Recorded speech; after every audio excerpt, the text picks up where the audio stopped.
Hello, my name is Hannah Patterson, and in our video for experiment 8, I'm going to be explaining how to find oxidation numbers. Our first step is to determine whether the substance is elemental. So by that, I mean that free uncombined elemental atoms always have an oxidation number of 0. So that is true for atoms whose elemental form is composed of a single atom, as well as atoms whose elemental form is diatomic or polyatomic. So as you can see right here, I did an example. I wrote, for example, aluminum and chlorine both have oxidation numbers of 0 because they are in their uncombined elemental forms. Step 2 is to determine whether the substance in the question is an ion. So ions have oxidation numbers equal to their charge. So that's true for ions that are not bound to any other elements, as well as for ions that form part in an ionic compound. So wrote another example here. The ion Cl- has an oxidation number of -1. Step 3, we must recognize that multiple oxidation numbers are possible for metallic ions.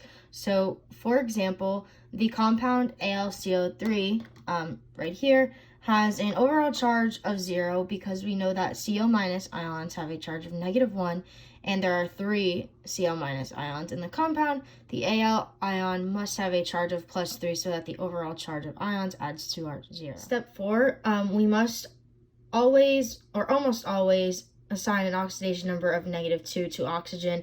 There are a few exceptions. So here you can see that we have our O2 in its natural elemental form, and that oxidation number is 0.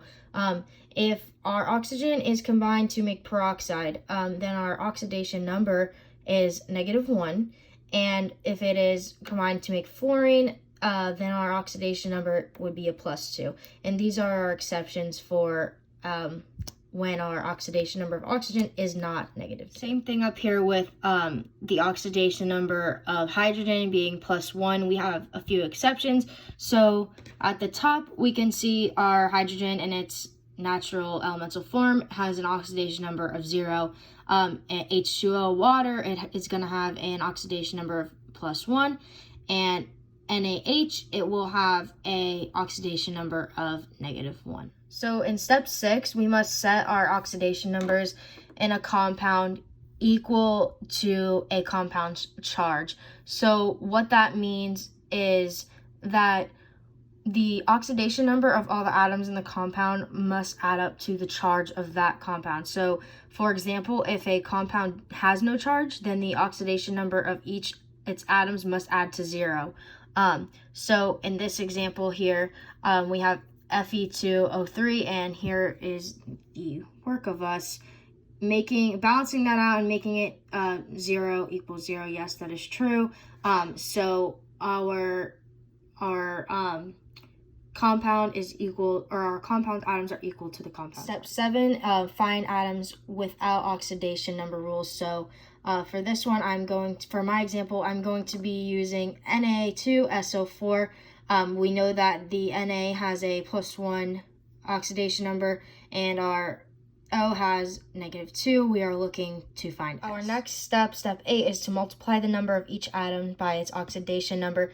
So once again, the example is Na2SO4. So in that compound, we know that Na ion has a charge of +1, and that the oxygen atoms have an oxidation number of -2. So we are going to multiply our two Na atoms by the +1 charge, and then we are going to multiply our 4 oxygen atoms by its -2 charge to get an answer of -8.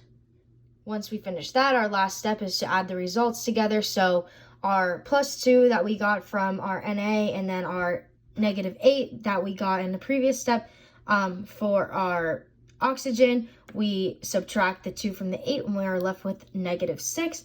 So once you solve that out here, we see that our charge of the S is +6, and that leaves our final answer to be Na +1, S +6, O -2. Thank you.